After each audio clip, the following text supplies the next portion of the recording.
नमस्कार विद्यार्थियों, जब हम किसी के अनुसंधान करते हैं, जब हम रिसर्च करते हैं, तो सबसे पहले रिसर्च करने में हम ये डिसाइड करते हैं कि हमारे अनुसंधान की समस्या क्या है, हम किस विषय पर अनुसंधान करना चाहते हैं। बीइंग एन होम साइंटिस्ट हमारे पास 5 अलग अलग विषय हैं। ठीक है, हमारे पास फूड से न्यूट्रिशन है, हमारे पास फैमिली रिसोर्स मैनेजमेंट है, हमारे पास क्लोथिंग एंड टेक्सटाइल है, हमारे पास एक्सटेंशन एजुकेशन है और हमारे पास ह्यूमन डेवलपमेंट है। 5 अलग अलग विषय हैं। अब हमें यह डिसाइड करना है कि हमें किस विषय पे करना है।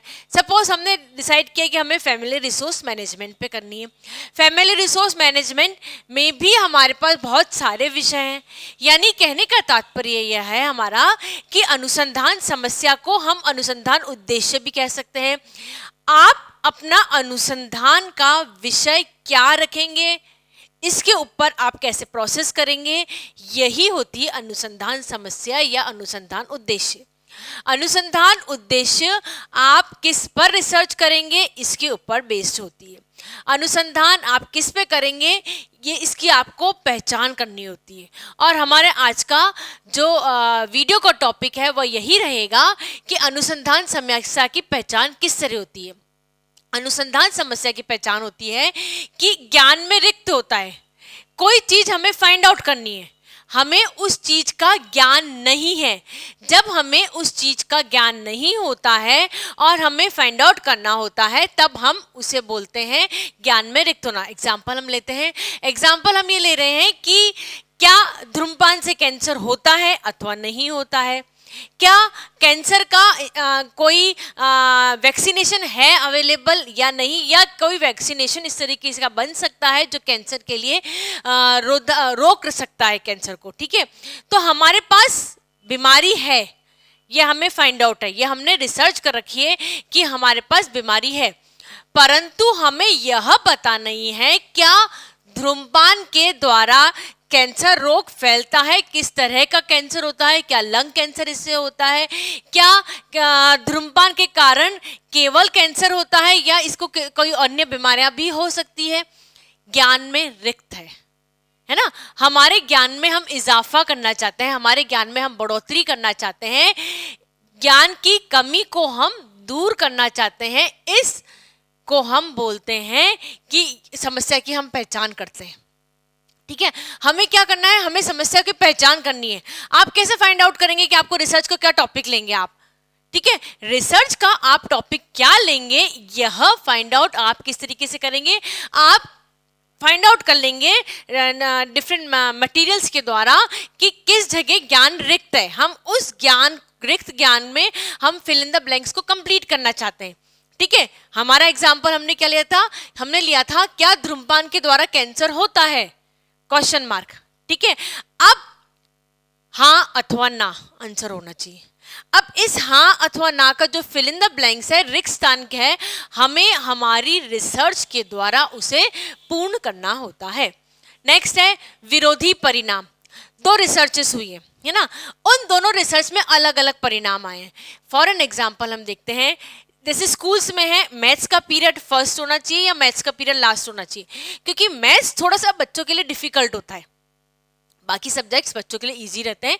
मैथ्स कई जनरली अगर कहा जाए तो जनरली बच्चों के लिए थोड़ा सा डिफिकल्ट होता है जब तक वो खुद स्वयं इसमें इंटरेस्ट ना ले। अब या आप मैथ्स ले लें या ऐसा कठिन कोई भी सब्जेक्ट लें, तो कठिन सब्जेक्ट हमें पहले पीरियड में रखना चाहिए, कठिन सब्जेक्ट हमें लास्ट पीरियड में रखना चाहिए। इसमें विरोधाभास हो रहा है। कई रिसर्चर्स कह रहे हैं कि नहीं हमें फर्स्ट पीरियड में रखना चाहिए। बच्चों का स्कूल्स में आते ही बिल्कुल माइंड फ्रेश होता है, माइंड फ्रेश होते ही बच्चा पढ़ने लग जाता है। कई रिसर्चर्स ये कहती हैं कि हमें लास्ट में रखना चाहिए। लास्ट में क्यों रखना चाहिए, हमें लास्ट में इसलिए रखना चाहिए क्योंकि जो रिसर्चेस जो बच्चा पढ़ रहा है वो क्योंकि फर्स्ट पीरियड में पढ़ेगा तो उसका पूरा दिन थकान में हो जाएगा, दिमाग उसका पूरा माइंड होगा वो सेटअप बिगड़ जाएगा, क्योंकि वो पूरा फर्स्ट पीरियड में अपना माइंड को यूज कर लेगा, इसलिए उसको लास्ट में रखना चाहिए। थकान नहीं होगी या थकान होगी, ये इसमें विरोधाभास है।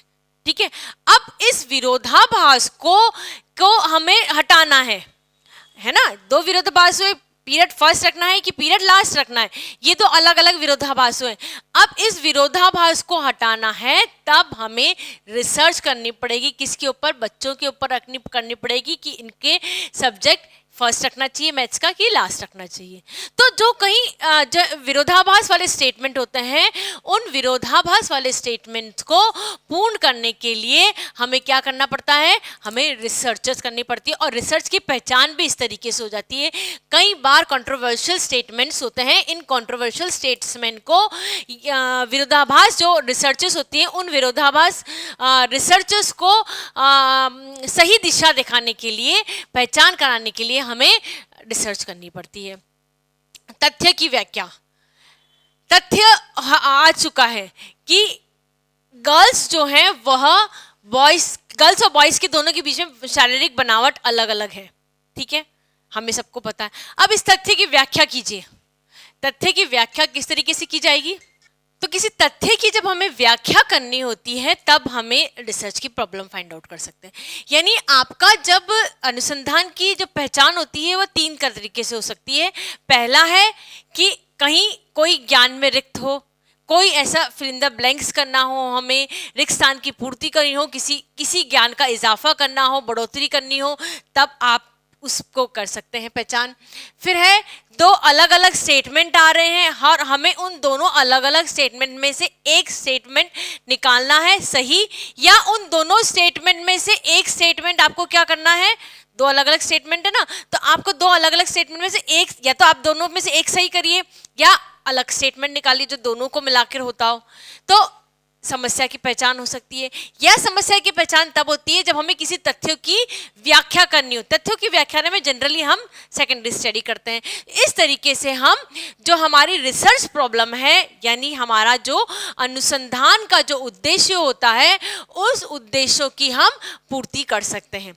हमारा अनुसंधान का जो उद्देश्य होता है, वह निश्चित तौर पर यह होना चाहिए कि हमारे समाज में की उन्नति हो, हमारे समाज की प्रगति हो, हमें कोई ना कोई ज्ञान मिले।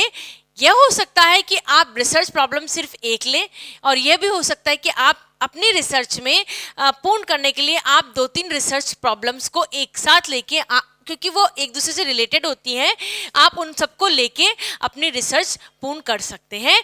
परंतु उद्देश्य सिर्फ होना चाहिए कि समाज की और ह्यूमन बींग्स की उन्नति आपके रिसर्च के द्वारा होनी आवश्यक होती है।